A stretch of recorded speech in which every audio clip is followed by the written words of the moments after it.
Welcome to the April 5th meeting of the LTD Board of Directors. Start with roll call. Susan Cox. Here. Pete Knox. Here. Kelly Sutherland. Here. Lawrence Green. Here. Michelle Weber. Here. And Heather Murphy. Here. We're all here. Any comments from the general manager or CEO? Briefly, I want to introduce you to our new clerk of the board, Ali Brusosco.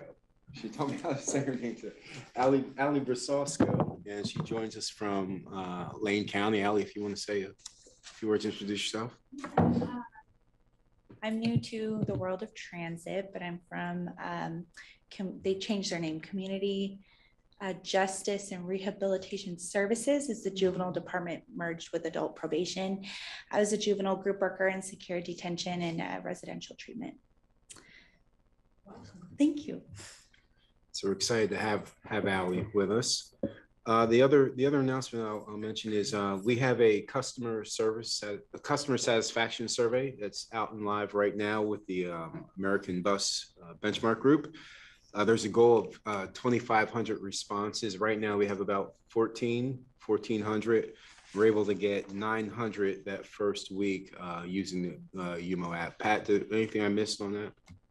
No, that was it. We were really excited because our UMO app, which we use for fares, was our first test with being able to message out, push out information, and we had a huge response that very first day with 939 responses to the survey. So we're not going to slow down. Candy Harris on the marketing team is leading this project, is doing a great job, and she's got a goal of 2,500 to 2,600. So she beat the goal last year of 2,400. So it's a competitive thing internally as well. But looking forward to getting those responses back, and then we'll have a presentation in the fall with the results. So thank you. Thank you. And then finally, we have a board outing on Friday. We'll be riding the buses. I believe Michelle Weber is going to join, and Kelly. Tom and some of the planning folks will be joining as well, and we'll service sample, be able to talk to some of our customers and experience the service. We will be setting up future opportunities as well, not just with the board, but also with other community leaders as well. Tiffany Edwards will be taking the lead on that part of it. So with that, I'll conclude my comments. Thank you. Any announcements or additions to the agenda? Audience participation, do we have any this evening? We do. Online or in person? You want to manage that for us, please?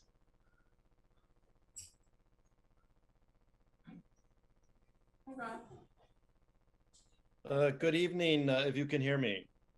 We can, thank you.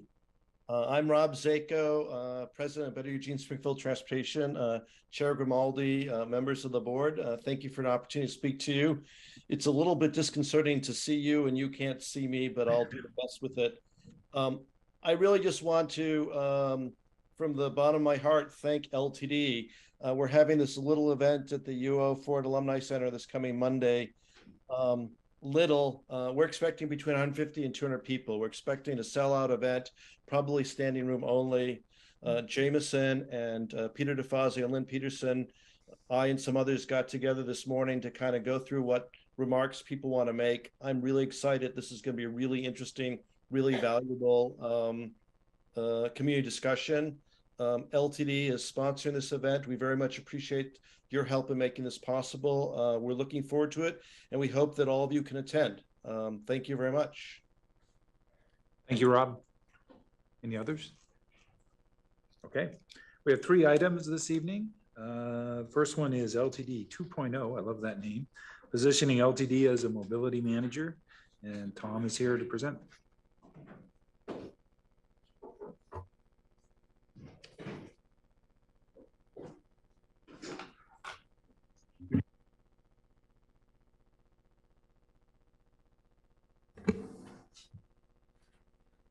So I want to start with the, if you haven't heard Jameson ask this question before, but he always is asking us, who does our community need us to become? And I think this is a perfect topic in which to try and answer that. But I'm going to go back and start with a more basic question of and I'm curious kind of how you all might answer this, but who are we today? What is it that we do? What value do we create for the community? And just curious how you'd answer that question.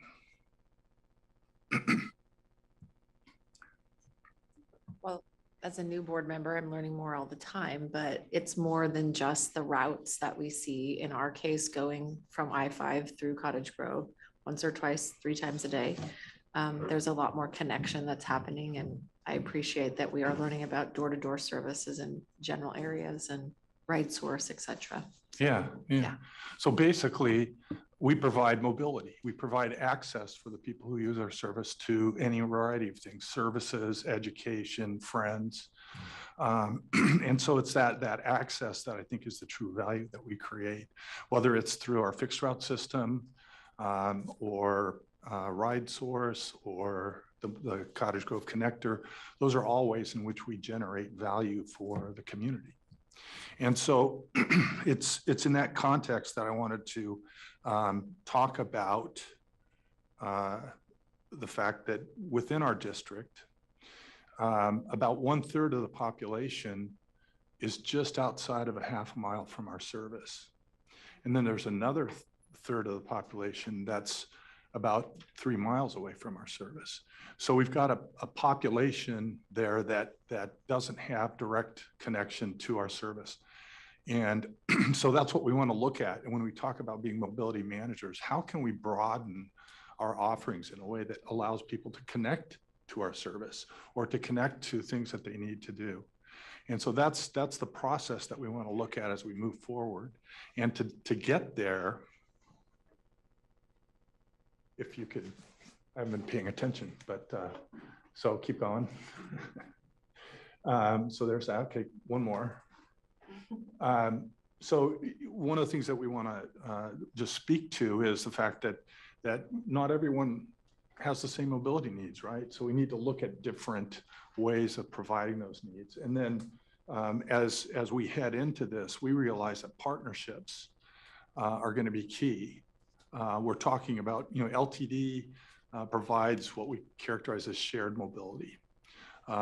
Bike share has the word share in it. Scooter share, those types of things.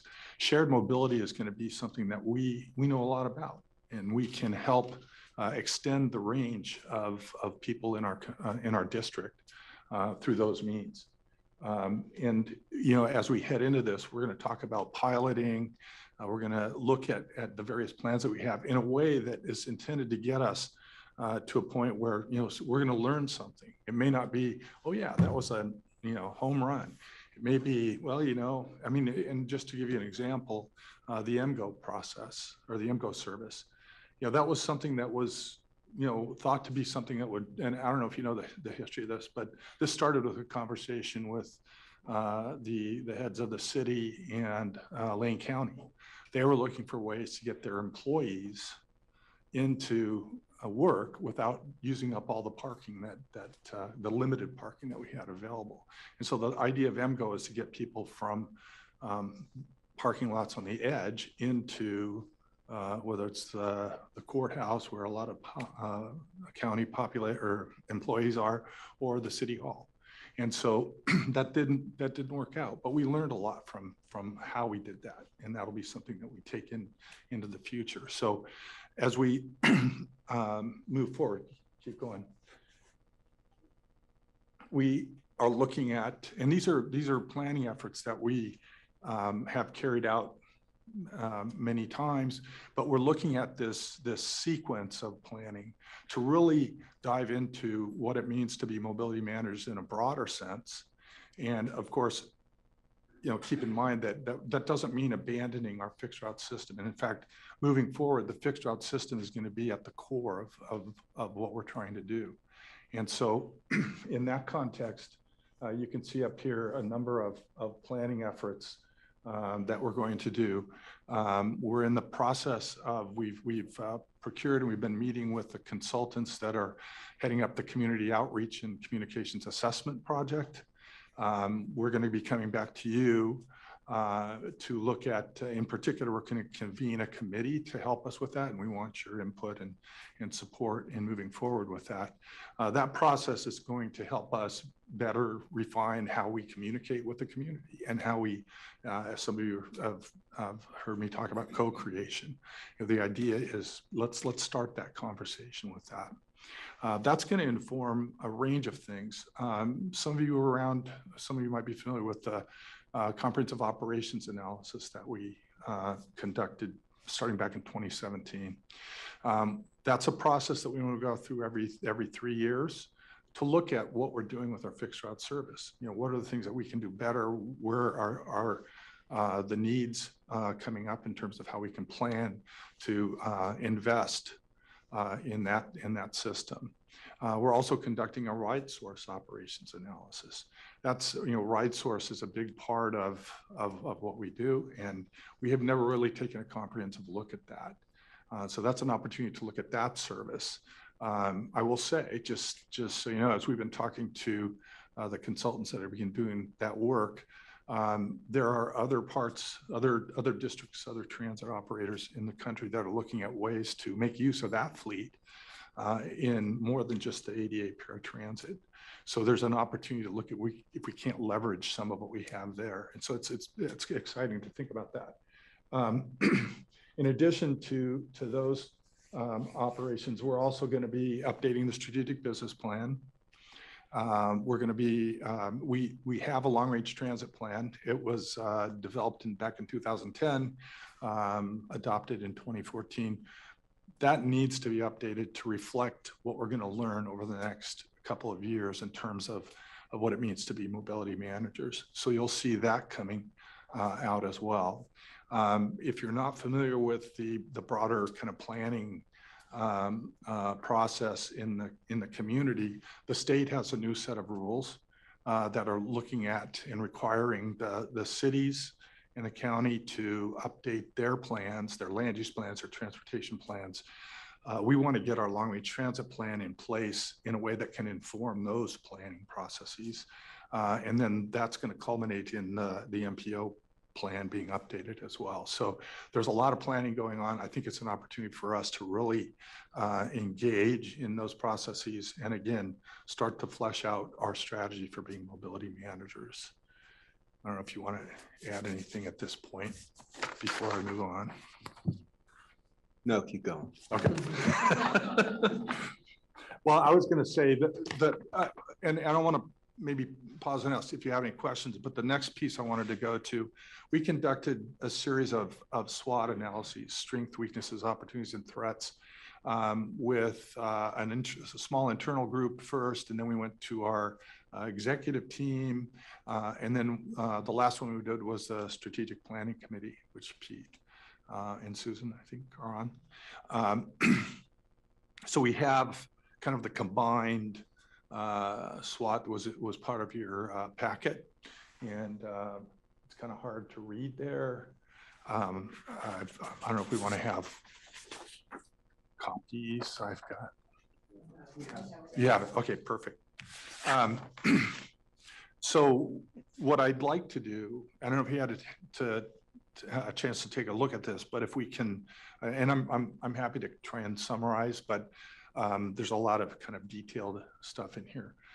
But what I wanted to do is two things. One is get your feedback on what you're seeing, but also, are we missing anything from the process that we've done? Are there things, strengths and weaknesses that you think about, opportunities and threats that might occur to you that we should be aware of? Because the intent of this piece is really to have this inform how we go about doing the comprehensive operations analysis, how we scope the long-range transit plan in a way that we can address these, leverage the strengths and opportunities, set up plans and strategies to address the weaknesses and threats. So, yes.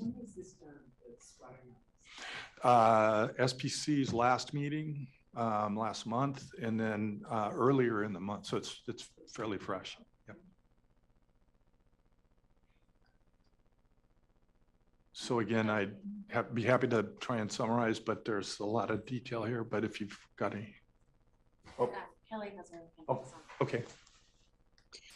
Yeah, thank you. I had a suggestion for opportunities, and that is the climate-friendly economic communities, the new rule making, and it's aimed or intentionally designed to not cause new construction or areas to have parking.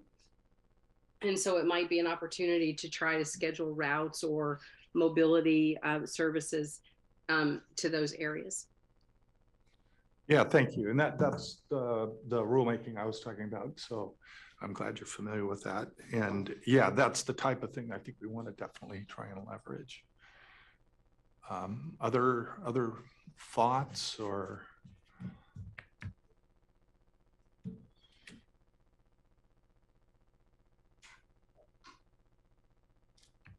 All good? Yeah, and again, these are the kind of the blending in particular of SPC and kind of internal staff was interesting. There's a lot of things that we saw the same, but we also, there's a few things that came out of the SPC conversation that we internally hadn't thought about. So that's a good thing. Don't have to belabor this if you guys are. Do you want questions in this. general? Yeah, Is let's do that. Do people have questions?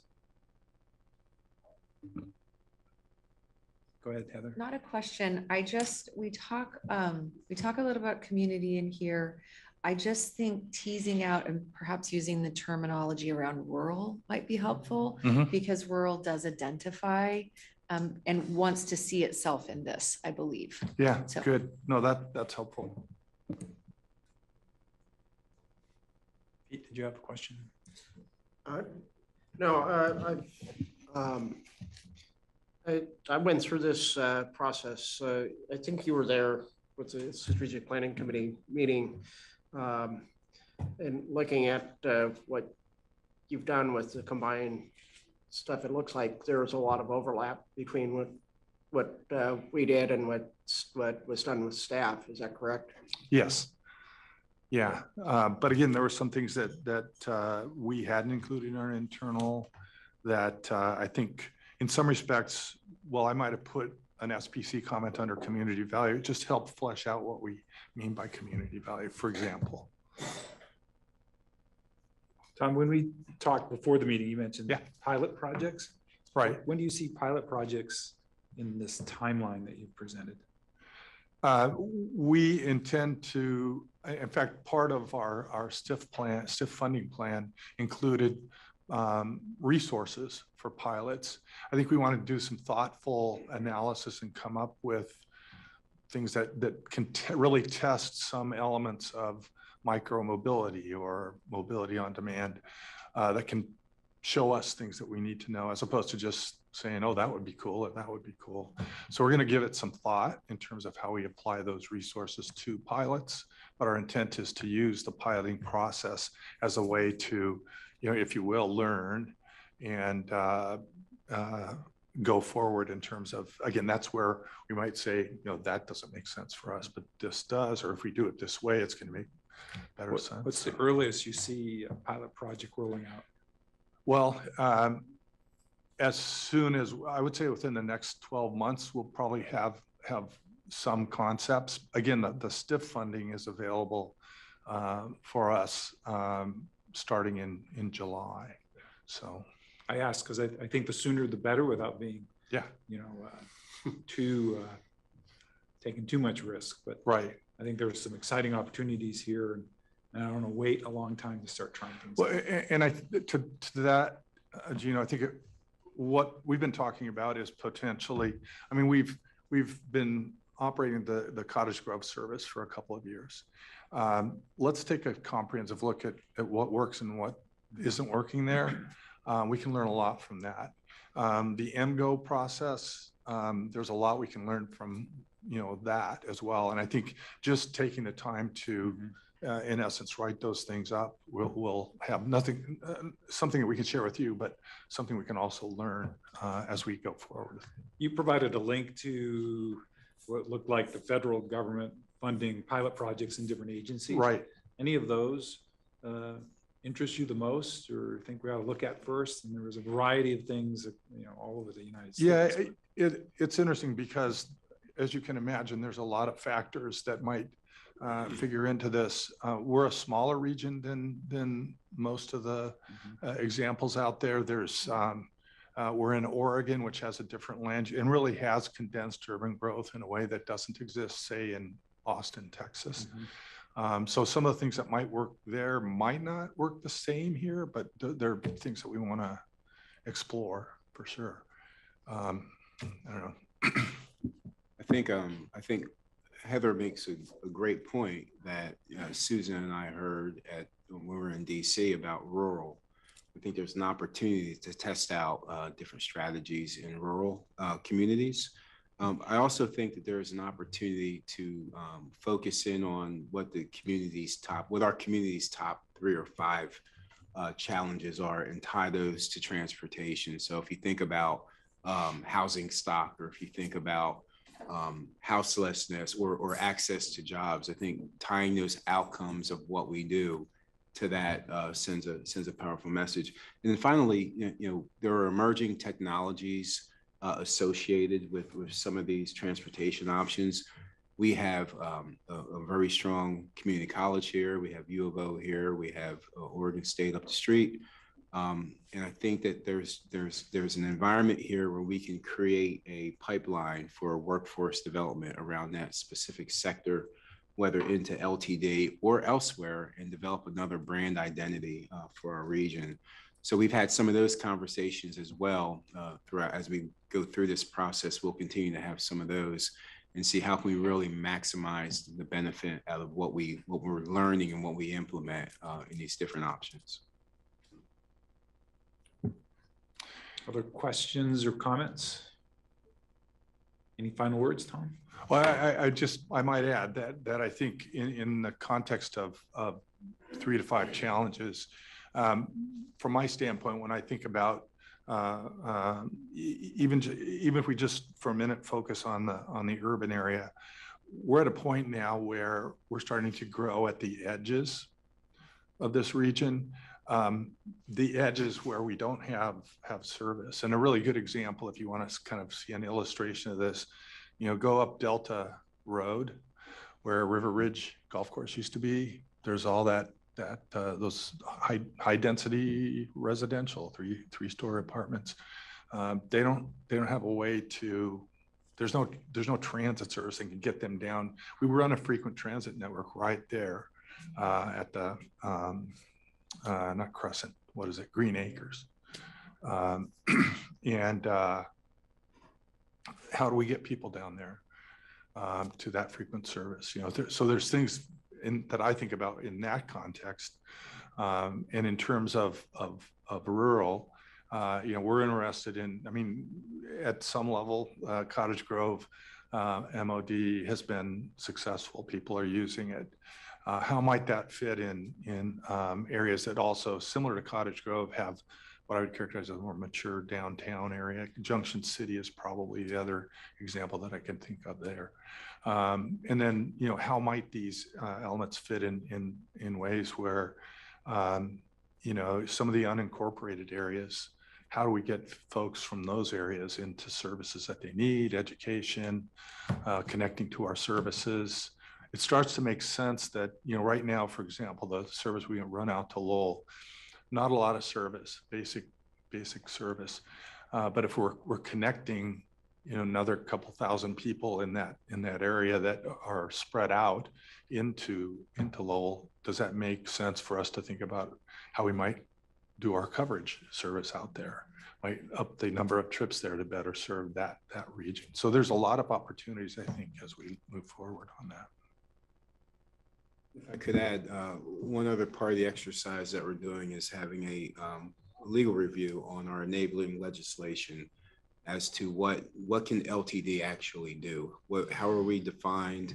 How can we play in the space of transit-oriented development? Can we help to densify, as long as those things are adding to the value of the transit system itself? And what's the definition of mass transit district at this point as well? Because we do more than transit. So We're not going to get over our skis on what the possibilities are, but we're going to get that answer as well. And within the range of what we can do, we'll come back and imagine that with the board and get your insights. So I'll just put the question out there. If you have a sense of what might help you in future opportunities to come before you on this, let us know. We'll use that, and we're going to use what we have in the SWOT to help scope these various planning efforts to make sure we're addressing the concerns we have. If you have concerns or ideas, keep them coming.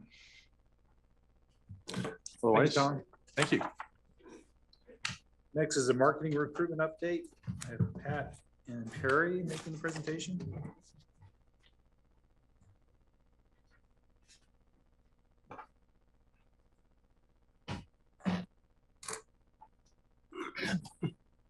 Pat Perry +2. Very, yeah. Same, we're gonna start us off, so. And I got the lowest seat, of course. The shortest person with the lowest seat. Okay. Set there. Well, let me see if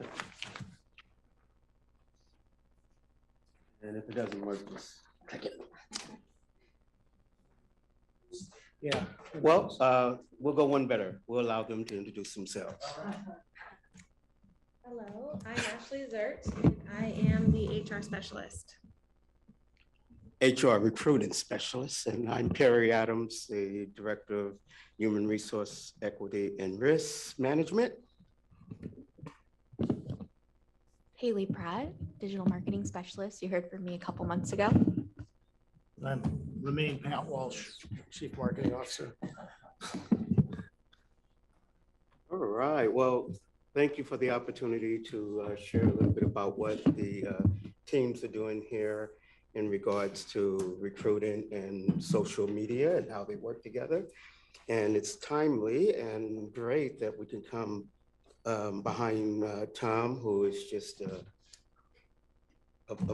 ton of knowledge and information, but to say LTD 2.0, that means that we're evolving and we're changing. Well, with recruiting and marketing partnering together, we're evolving and changing. So we want to share a little bit about the impact that social media has on recruiting, some of the challenges that we faced, and some of the accomplishments. So if we go, and I'm going to try, oh, thank you. Agenda. So the marketing recruiting efforts prior to January 30th, 2023, and then the marketing plan launch after February of 23, and then some of the results. A lot of what went on there before, on the next slide, we'll talk about pre-January 30th, 2023. We used a lot of the traditional job boards and processes that typical companies our size would use. We used applicant pool, which is our applicant tracking system. And with that, we did, and a combination of job boards. And we had success, but not good enough to, meet the demands of LTD 2.0 that's coming, and how we're going to look as a mobility provider moving forward. So we want to look at that part, and we're going to go to the next slide.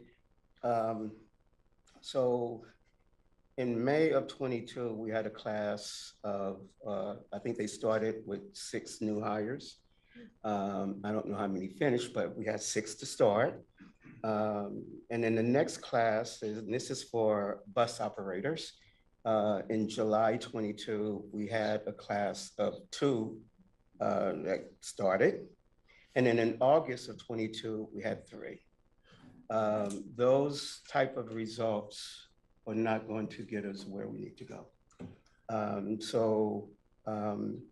what we want to do is come up with a way to meet the challenges of the workforce now.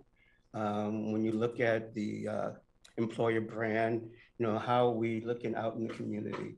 What are we doing to get the message out there and to tell our story? And then also improving the time to hire. We have a lot of situations where we just need to get them in the door quicker. So we can look at that more. Sure. And then I'll take it and pass it over to Pat at this point. So what we did is we got together and we collaborated with HR and then eventually with the rest of the district to say, okay, what can we do differently to yield some stronger results? And so we've used this word storytelling a lot over the past few months, but we really honed in on telling our bus operators stories in terms of who they are, why they drive for the district, what excites them about their job, and also who they are when they're not at work. So we worked on those stories. We wanted to have a bus op, just to give you an example, I have a bus operator who believes that front window is the best office window in town. We had more than one bus operator tell us that. We wanted to highlight a veteran because we really want to, make veterans know that this employment opportunity is here for them. Career change people. There's people that are looking to make career changes for a variety of reasons, and we found bus operators that could talk about why they changed careers to come here. LTD is we're finding out there are more family members here that legacy employees than you can shake a stick at, and so we wanted to tell that. I mean, this place is such a great place to work. I want my son or my son-in-law or my daughter-in-law to come to work here with me. There's opportunity. Brian Penn's is, I think, a video maybe you've seen, but he talks about the upward mobility of being able to start out as a bus operator and then work his way up into becoming a supervisor. So there's great opportunity here. And then also we are highlighting, we just shot this video the other day of a younger staff member, somebody who's in their early to mid 20s, as to why this is a career choice and a good place to be. So we looked at the tools that Perry's team were using, and we thought, well, let's just keep those. Let's keep using those job boards. Most of them don't cost anything except for the time to post. So we're going to keep doing that. And then we're going to shoot some videos, and we're going to tell some stories of our employees. And then we're going to go ahead and we're going to post those on Facebook, Instagram, LinkedIn, and some other places, including broadcast television. We have some TV commercials and live stream televisions. So we worked with the Terrell Group on that, who's been also a great partner. And then, like I said, we have this great partnership going with I think with the whole district in terms of people wanting to tell us their stories.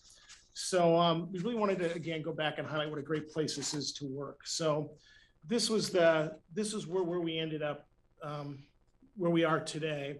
There are career stories that we've told to date, and we can show you one. I don't want to show you all three of them. It'll take a long evening. But Leza, who was here in January, who was our employee of the month, she and her dad were one of our featured stories. And I think if you click on that link, we should be able to watch this video.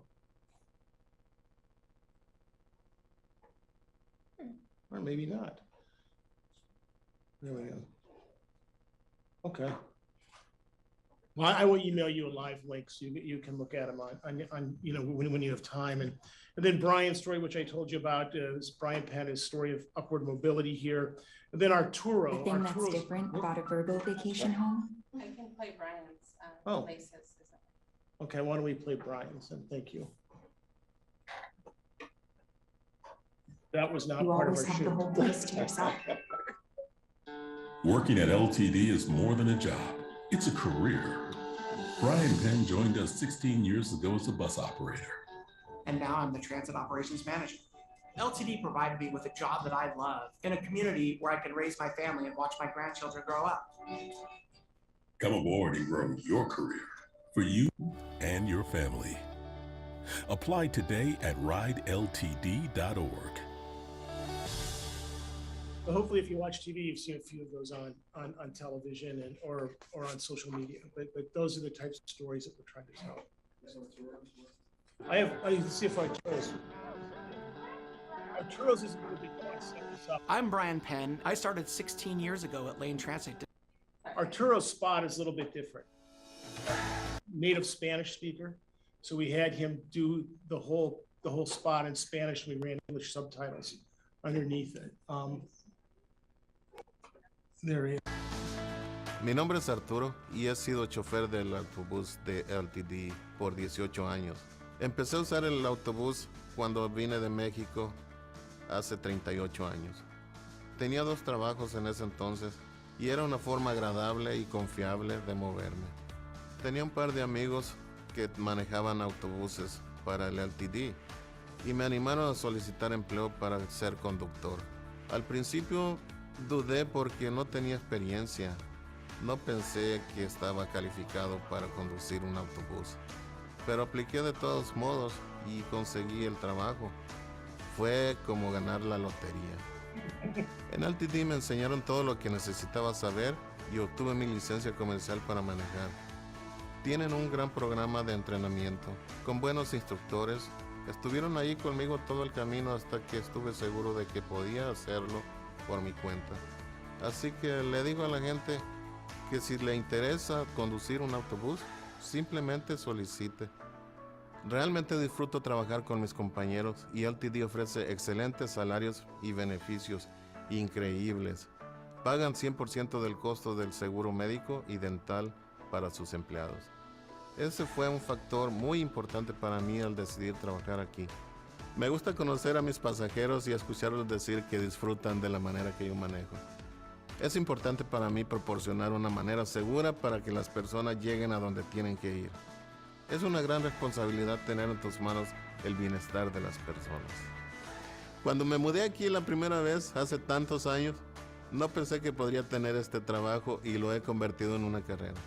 Animo a las personas a considerar LTD como un servicio confiable para llegar a donde tengan que ir y pensar en ello como una opción para un trabajo seguro. He's terrific. And we do 3 versions of each story. We know for television, 2 short ones for television and social media, then a longer piece that also is on social media and is on our website. You saw Arturo's obviously a longer one, but he told a terrific story. They all have. So with that, I guess what I want to do is I want to turn it over to Haley, who's our social media expert. She can kind of talk about the results that we've had so far. Thank you. It's the authenticity for me. That's what gets me on all of the ads, but Arturo's in particular, it's really nice to watch.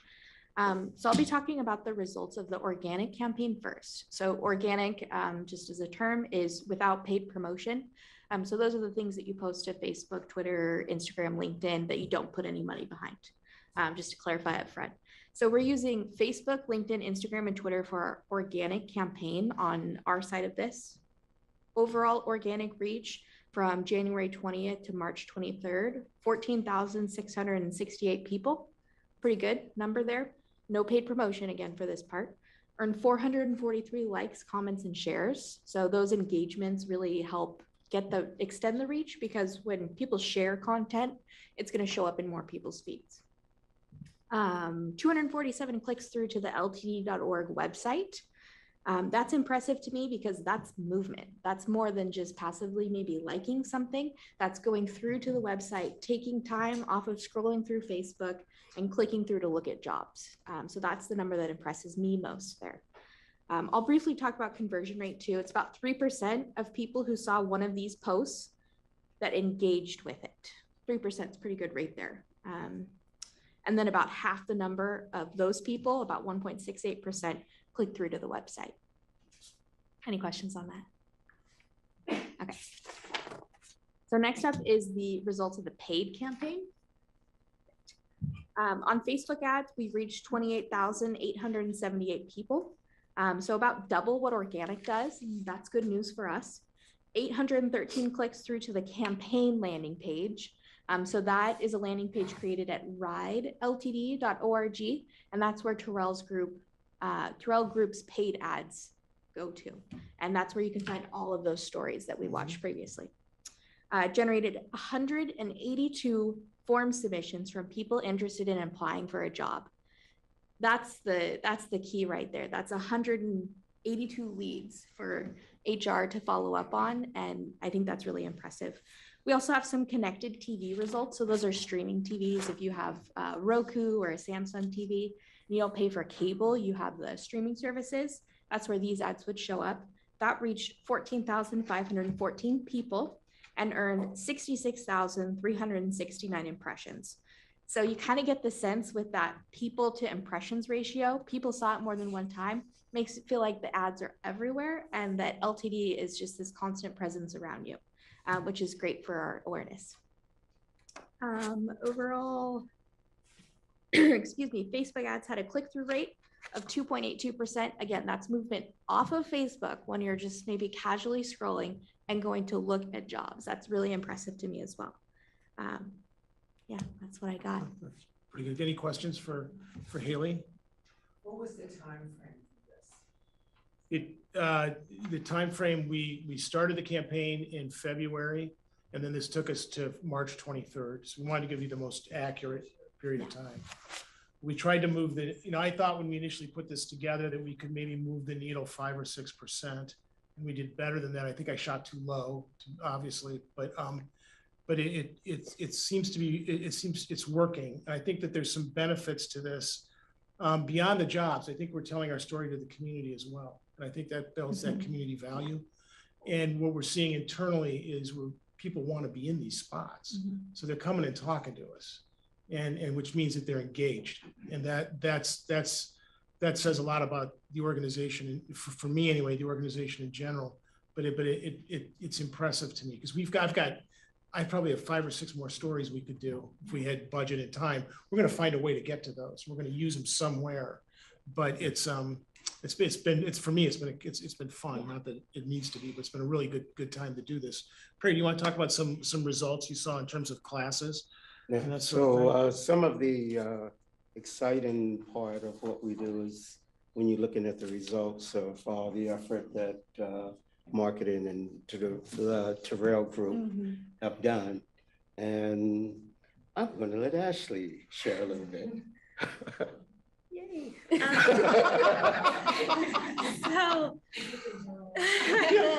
So our most recent class in January started out with 9 operators, and the class graduated with 8, which that has been one of our biggest classes since I started supporting this and taking over recruitment. So that felt like a huge success. Our April class set to start April 17th. I'm currently onboarding 9 potential bus operators. I feel really confident about all of them. And to tag on to Pat's comment about the stories and the internal conversation, I think that it is having a huge impact on the employees internally connecting with one another, kind of reinstilling that sense of pride in what they do and why they're here at LTD. There were a handful of interviews this past cycle where they were referred from bus operators. And so we don't track that specifically. It's something that we track internally through the screening process. And it just was lovely to hear. And, they referred stories from their friends who are bus operators, or they, interact with our bus operators while they ride routes. And so I think those stories are just connecting us on a different level, and the external conversation is starting to pay off and bring people to the district that want to work here and connect our community. Thank you. Any questions? Yes. This is really impressive. Thank you.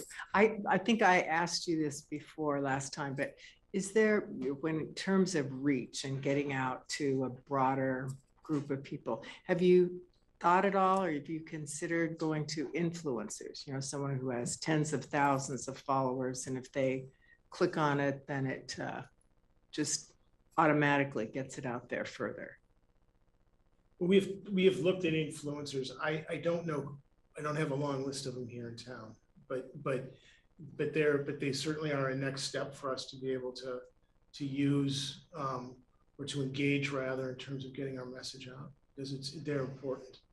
And it's not that I'm really glad you asked that question. It's not, I just want you you know, it's not that we have ignored it, we just haven't engaged Sure. in it yet. Yeah, I mean, I'm even thinking like some of the sports athletes yeah. that people follow. You know, We've looked maybe, at some things very preliminarily as in terms of name, image, and likeness right. with some of those athletes in terms of how we can engage with them. But you're right, that's a place to go. And then my other question was on recruitment. Have you considered any like financial incentives for drivers? That if they, I don't know, if they sign someone up, they get a certain amount of bonus of some kind. And then if they actually go through and get hired and do the training in 6 months, that there's another compensation for them. So another word for that is a hiring bonus. Mhm. And we haven't looked at it in the past, and there are some legal maneuvering we would have to think about in order to present something like that.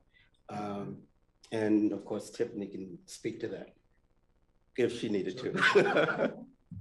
I apologize.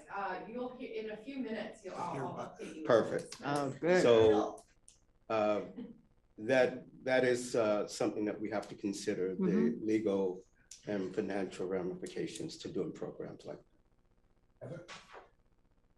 Thank you for this. This is impressive. Have you considered doing any work? There's a lot of buzz and talk in the education field about career and technical education. And there are lots and lots of discussions around pathways with the high schools, community colleges, alternative schools, et cetera. And I think your marketing, if you start to market down to students when they're thinking about career pathways and really embed in some of that career technical work, it's really taking off. I think every day this week I've had a CTE conversation. So it's an idea. That's great. That's great advice and something that we will look into. One of the things you should know is that there's some of us that have been involved at Connected Lane and been involved in a number of things there. And we have brought students out through that program to tour our facilities, to see our electric buses in particular, because you're right, there's such a big shift. I mean, that's a rolling computer. I mean, it's not the same as a renewable diesel fuel bus, you know, so we need to continue to get deeper into that. But thanks for that, no doubt. That is a movement that is growing also. I was in DC in December, and a lot of conversation was around, even going all the way down to elementary. So it's a place that we will have to kind of look at. To address, yeah. Any other questions? Yes. What would your ideal, I guess, recruitment class size be? Or is that just job dependent? Well, it's job dependent, but I'm going to let Ashley speak there. So for our bus operator classes, we have a max of 10 right now. Could that grow in the future? Possibly, but with our resources and instructors, we keep it at 10. I am thrilled with the Spanish speaking commercial. Moved and thrilled, and that's a growing and emerging population in our area for sure. I do a lot of work with that population every day. The more we can make those pathways open, the force there is considerable.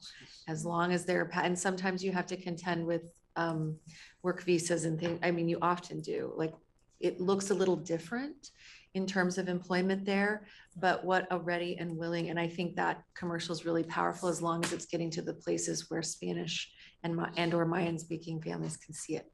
Sure. So we are the radio version of that commercial is on Spanish language radio. And then I've talked with the Terrell group about making some buys locally on Telemundo and the other station, I can't remember what it is, but the two of them that are on cable anyway. So yeah. And I think when it comes to the diversity of our classes, there's a lot that we can do there as far as improving that look and feel. And then just in diversity period, the fact that the new hires come in and they feel like they belong. Well, if they have associates that they can relate to and that they can connect to, that's going to improve those relationships. So we have some work to do, but we're eager to get right into it and have marketing make some amazing ads for us, and look at all the diverse areas, not just one or two. Anything else? Great work, everyone. Thank you very much. Thank you. Rocket. Our last item is the Legislative United Front update from Tiffany. And Tiffany, you can go until 7:30 if you want. They're ready for their naps. All right. Okay, I have the clicker. I'm gonna wait to test this until I'm ready to flip it. Well, good evening, everybody. Good to see you all. Tiffany Edwards, Director of Government Community Relations. I almost forgot. And I'm here tonight to talk to you all about the legislature and give a little United Front update. Something, are you okay? Okay. So with that, you'll recognize this first slide here. Uh-oh, why is it not working? Oh, there we go. All right, the work that LTD does to engage around advocacy and policy ensures that we have fiscal solvency and the regulatory framework that helps us to carry out our mission, vision, and values. And lending a voice to policies that support our workforce needs and ensure the community is being served with transit is in the best way possible is very important, obviously. And I and others like myself do this by telling LTD's stories to individuals and the people who influence individuals that create our regulatory environment, so our elected officials and whatnot, and the regulatory environment for which we operate under. So, and you all have a role in that as well, just to be very clear. All right, so tonight, oh, sorry, we went one ahead. You want to do it? Okay, it doesn't matter. It's probably easier. I'll just kind of like, all right. So I'm going to go through the legislative update first. We'll start with that. So legislature is in session. I think everybody should know that. And then I'm going to give a little bit of a United Front recap. I know Susan had the opportunity to share some of what we did when we were there for United Front, and Pete and Cosette and I were also there just a week later for APTA. So I'll share a little bit about those conversations. And then I would love questions, and you can ask them anytime. I would definitely be open to a dialogue, and please feel free to just kind of chime in and stop me. And I know I can't see Kelly, but if she decides that she has a question, just let me know. All right, next slide. So this is the legislative calendar. This is where we're at. April 4th, yesterday, was a big deadline. It's basically the midway through session. And bills, and forgive me if this is a little bit elementary information, but bills are, the origin of the bill, whether it's a House or a Senate bill, is based on who's introducing the bill, right? So in the Senate, if senators will introduce the Senate bills, both have to go to each chamber. So we just had the deadline for the first chamber, so the chamber of origin. The bills needed to have a work session, which is a vote in the committee, in order to keep moving forward. So anything that did not get that work session and move out of committee is essentially dead at this point, with some exceptions. There are some committees that aren't subject to those deadlines. Ways and Means, that's the budget committee. So the bills that actually are going to cost money, those have to be worked into the budget. That all goes until the last day of session. Rules Committee also stays open, and the Joint Transportation Committee. So most of the stuff related to transit is going to be we'll be sitting with a lot of unknowns, a lot of uncertainty as to whether or not some of those bills are moving. But we're still going to track them. Next slide. All right, so I wanted to share this with you all because I wanted to kind of put some context around what I tend to look for when I am going through the 4,000 bills that are introduced during the course of a session.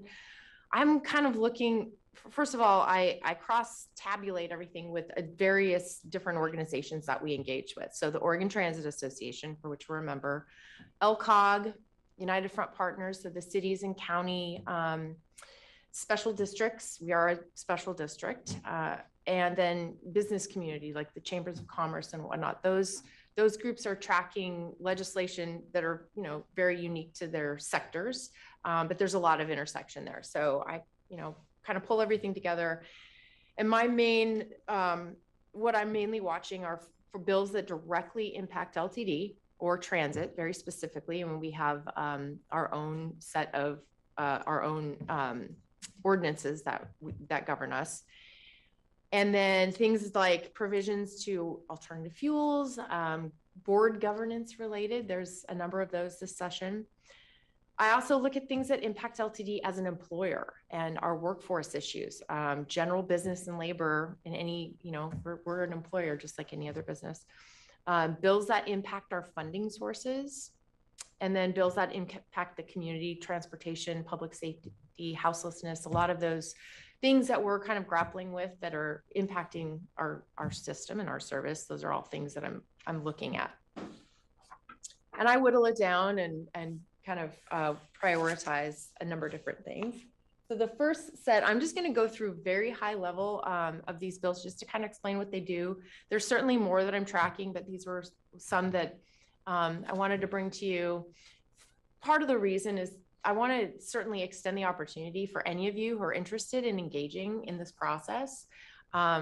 Occasionally we testify, occasionally we do something in writing, but there certainly are opportunities. And so if any of you are interested, some of these bills that are still moving, I'm certainly open to ideas around how you might want to engage in those. So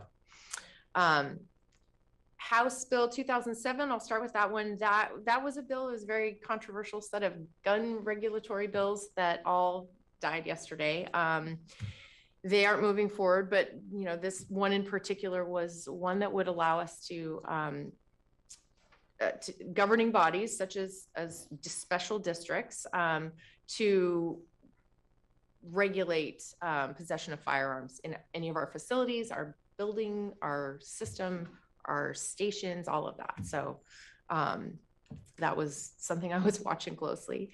House Bill 2095 was one that we are supportive of. The Oregon Transit Association has been engaged in this. And this was a bill that would allow us to use photo radar or allow cities and counties to use photo radar. Eugene is already doing it, but it's a positive policy. It's good for transit because it puts more eyes essentially on the roadway. That bill it passed today out of the House, 35-20. So not a close, didn't pass by a landslide, but it was not partisan. So it's still moving. House Bill 2101, this. Are United Front Partners, where are they? Use a photo. Well, so I know that Eugene currently using it. I don't know that. I'm not actually sure. There wasn't a lot of opposition to the bill, but I don't know specifically where Springfield is at. So it is something that the cities, obviously it's at their own expense. But I don't think Springfield is already using it. I know Eugene is one. Yeah, you would know. But I can find out if you're interested. I just know that there wasn't opposition. Widespread opposition. There's an interesting bill, House Bill 2101. So ODOT has a program that they can exchange funds for federal funds for surface transportation projects without the, I'm kind of reading this, without the constraints of the federal requirements. So federal requirements carry a lot of red tape. So they can exchange those funds for state funds, and it's at the 94 cents to every dollar. This bill would allow cities and counties also to do that. So they would have access to those funds. This is obviously something that, we would be supportive of that. That would probably move some of our projects along. House Bill 2170 passed the House Committee. It's in Ways and Means. And a couple of these bills here in the next slide, sorry, I hope you're on the same one. They do have to do with the hydrogen. So renewable hydrogen and establishing that industry and really kind of trying to foster that here in Oregon. There were two bills that we were supportive and lent some written testimony on. The first one is passed the House, it's passed the House Committee, sitting in Ways and Means. And then House Bill 2530 has already passed the House and it's moved on to the Senate Committee for consideration. This next bill, and this deals a little bit with what Kelly mentioned earlier. So CFEC, the Climate Friendly Equitable Communities legislation, it was a governor's executive order, Governor Brown, on climate, and the Department of Land, DLCD, I'm forgetting what the acronym is here.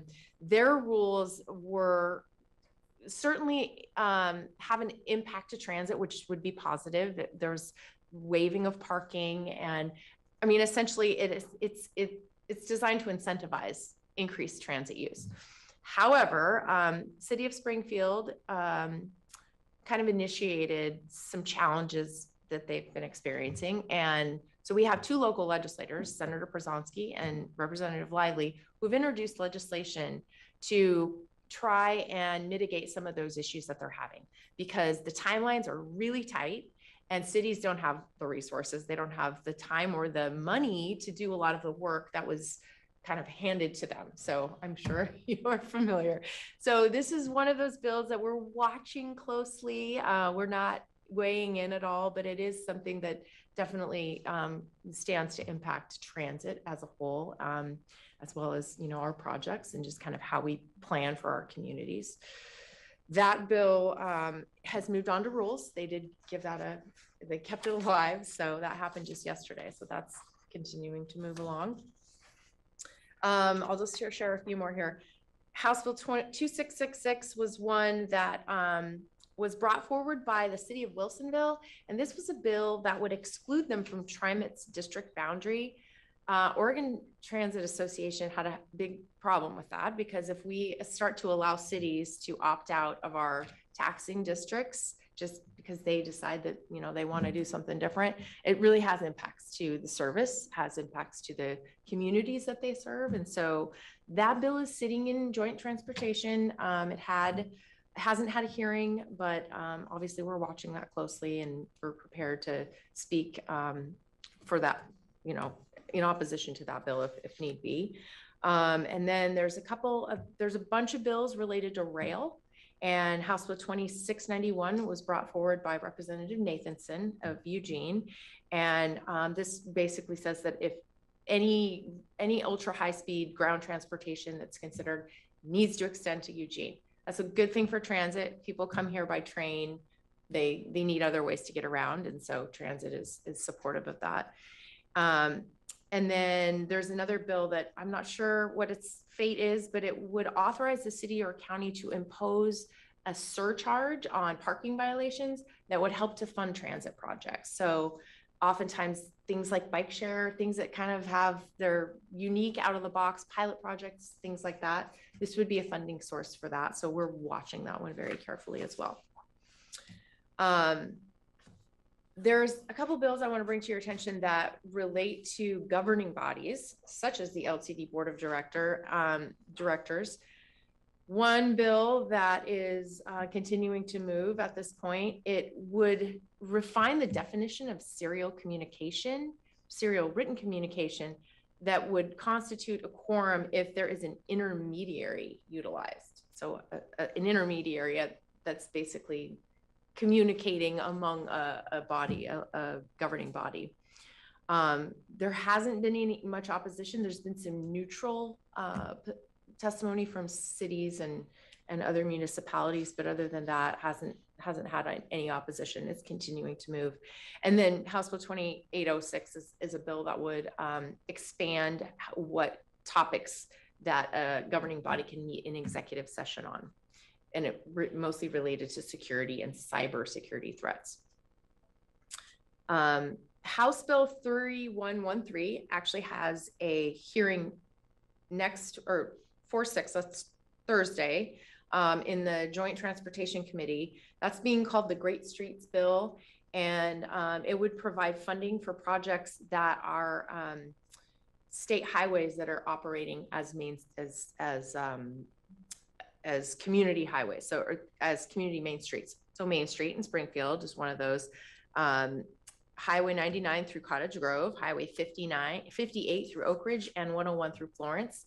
Those are all within where we serve, and those there would essentially be money appropriated to use for some of those improvements that would impact us in those areas. So watching that one as well. I think this is my last on House Bill, and then I just have one slide on Senate bills, and just making sure here. Okay, yes. We're getting to the priority one bills.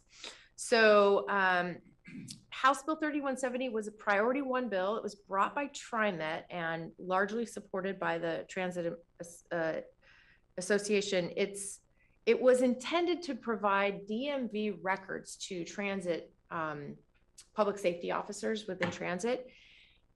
We realized that that's actually the current law. And then it sounded like TriMet was actually looking for photo records that they could utilize so that they could show that, you know, this person is who they say they are. That became a bit controversial. So they pulled that bill electively. So that bill is dead. House Bill 3171 had a public hearing in March. There was no known opposition. And this was a bill that protects communications in a peer support counseling session specific to mass transit employees from any being used in any type of legal proceedings. And so it's common already, and it's in statute, it's in the law that law enforcement and emergency service providers have that provision, but we don't have that extended to mass transit employees. And so if you can imagine, you know, we have things that are happening out in the community, and they can be traumatic for folks, and like the incident we had in November. This would allow for individuals to speak freely and not have to worry about any kind of breach of confidentiality that might, you know, could be used in a civil suit or anything like that. This is something that maintains confidentiality.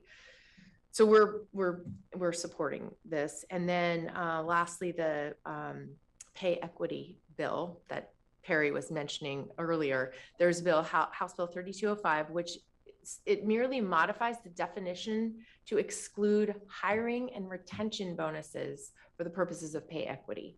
So we would be allowed to extend those types of bonuses. That is continuing to move. It just moved out of committee earlier this week. So it should be heading to the House in the next few days. There's a lot of antics going on in the legislature right now, both the Senate and the House there's some tactics that are being used by the minority party that generally is a way for them to kind of gain some leverage. So they're requiring bills be read in their entirety. Sometimes they take hours to read a bill. I mean, if you've seen some of those bills, they're very thick. So hopefully we'll start to see some movement, and they'll start to negotiate on a few things, and we'll start to move things through. My last slide on the bills is our Senate bills. These are 3 priority status Senate bills. I'm going to talk about 187 and 845 together. Those were both bills that ATU brought forward to the legislature, and they were introduced. 187 would repeal the provision that transit workers are prohibited from striking.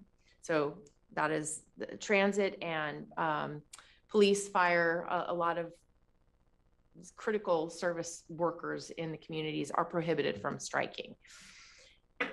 In lieu of that, we have what's called binding arbitration. So when negotiations, they cannot reach a deal with negotiations between labor and management, they can get themselves into a situation known as binding arbitration. So this other bill was attempting to reform that a bit and add some provisions. Both of those bills are no longer moving through the process, and I well, I'm pleased to report that in the interim, we've been kind of instructed to pull together a work group between management and stakeholders in the union, just to kind of talk through some of those issues and try to find out if we can improve in the system that, our collective bargaining process. Obviously, we just went through that, and TriMet has also recently gone through their process. So there's, a couple of years in between the next time that would happen. But we have plenty of time for a conversation to see how we can improve it. And then lastly, we'll just touch on 787, and that is a bill that we are supporting. Our union also brought forward this bill that would expand the crime of assault in the 3rd degree to include assault of a public transit operator when they're in the course of official duty.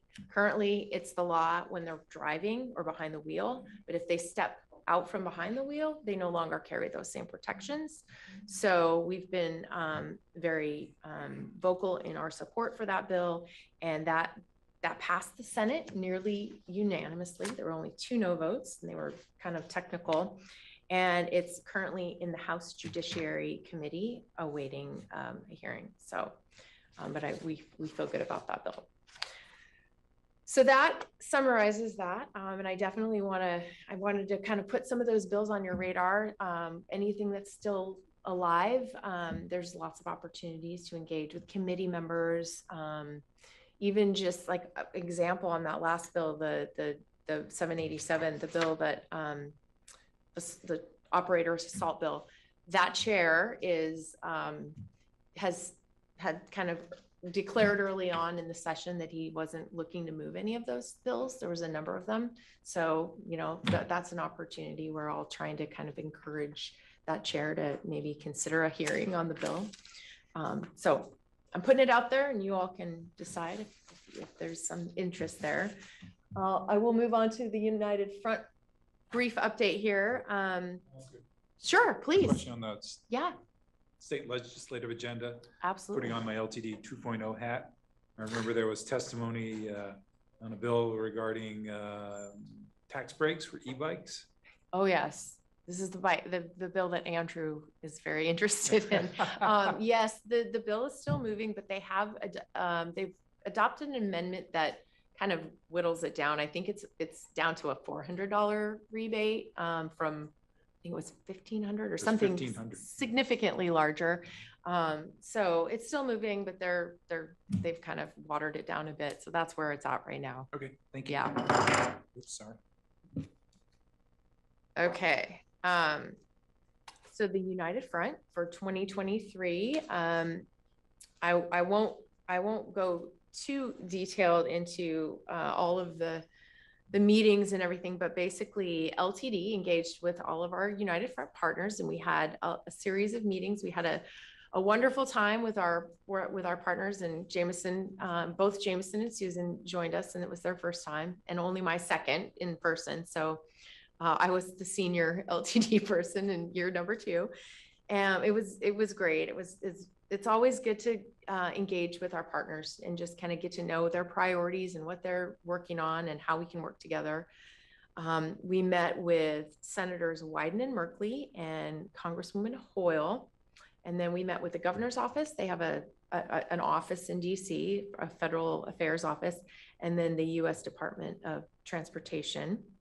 And we all, as a group, met with all of those folks. And, I think, Gino, I believe you've been on the trip several times, but, you kind of go around and you talk about your high level priorities. Susan did an amazing job.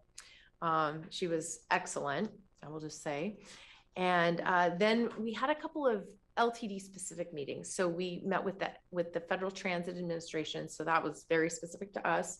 That was a great, we spent an hour really digging into some very specific things. And I will pleased to report that some of the outcome of that conversation is actually already moving the needle on some things with the Bus Coalition, which was our other kind of one-on-one meeting that we had with that organization, for which we were a founding member of that organization, and we have a board seat. So, and they do a lot of work specifically around bus and bus facilities funding. So unlike APTA, who is kind of rail and transit are all kind of part of the same association, the Bus Coalition is really specific to advocacy around maintaining our funding sources for buses and vehicles and facilities that support transit. We also, when we swapped out Jameson and Susan for Pete and Cosette, I stayed, and then they joined me for the APTA legislative conference. And as part of that conference, which was an excellent conference, it was great because it's basically myself and all of my counterparts that work on legislative matters. And we had a lot of speakers and really great topics. And it's always nice to see what other folks that do what you do, how they do it, and things that they're grappling with. So it was a great experience. We did have some meetings that we set up with our local federal delegations, staff members. And so Pete and Cosette and I took those meetings, and we had the opportunity to kind of expand on the initial conversations that we were able to have with Merkley, Wyden, and Hoyle especially, and kind of go into some more detail about some funding requests that we have out there and some projects that we're working on. And it was positive. And I just got a phone call today, and those are moving forward in the process. So that's good. Follow-up activities, just doing a few things, continuing the conversations with their field reps that represent Merkley, Wyden, and Hoyle here locally, acquiring some grant letters for funding asks, and then also talking with them about things that we talked about when we were there, about having them come and visit us on site, some events that we can put together, ways that you all can engage with Senators Merkley, Wyden, and then Congresswoman Hoyle. I mean, I think, she's now on the Transportation and Infrastructure Committee. So that's a huge, that's the committee that Peter DeFazio was the chairman for. And she now serves in that committee and in that capacity. So it's nice that we have somebody on that committee locally. So we'll be continuing those conversations as to ways that they can engage with LTD and all of you and the community around all of the things that we've got coming up. And then, of course, our partner engagement with United Front. We continue to meet pretty regularly with Jameson's going to be joining the Team Springfield crew. And they meet every week. And then Springfield Eugene Leadership Cell, they are meeting a couple times a month. And then we are just having ongoing meetings. I meet with my counterparts weekly, and City of Springfield on some legislative stuff pretty regularly. So we're just continuing all that work. And I think with that, if you guys have questions, I'm happy to answer, or I think Pete does. I think we're at. Not necessarily a question, Tiffany, but by the way, just an excellent rundown of a whole lot of information. Yes, I know. I apologize for that. No, it's great. You did a fantastic job. I don't know if staff knows this, but I wrote a report on the APTA conference and some of the things that happened there that was distributed to the board at least. And I'm told it's going to be in the agenda packet under board reports for the board meeting in 2 weeks, and I'll expand on those things in that meeting. But it goes into more detail about the APTA conference itself and things like that. So just adding to what you've already said. Awesome. That is great. I hadn't seen that, but I'm very pleased to hear that you're going to report out on that. Yeah, thank you very much. It was great to have you there. So. Other questions or comments? You're still awake? I'd just like to say, Tiffany, you do a great job back there, kind of maneuvering through all of the policies and the politics, because obviously that's part of it too. So, and I'm just curious about with Senator Merkley, and I know that he was expressing some concerns. Yeah. So if there's anything that we can do to support as you meet with him, please. let Yes, us know. absolutely. And he expressed, and I'll just share with you all, he expressed interest in understanding our, how it's going with our electric buses and, you know, just the realities of that. And I think that that's a really good conversation to have. And I think it's important for them to understand how it impacts us in a bigger way. And obviously, you know, you all know from the presentation that Matt shared, it's not a one for one thing. And so because those buses have a different range, it's technically kind of challenging to figure out how to make them work in our system. And so I think having that conversation with him and the folks that are making those big decisions about how to implement policies at the federal level. And there's a lot of, and both at the federal and the state level, there's a lot of conversation around this move to zero emission fleets. And we want to participate in that in a way that preserves our service for our community. And we've said this many times, but the biggest impact that transit has on our opportunity is actually getting people out of those single occupancy vehicles and into the buses. And that is it has a huge impact in it of itself. So I think that reminding folks of that is important. Kelly, did you have a question or comment?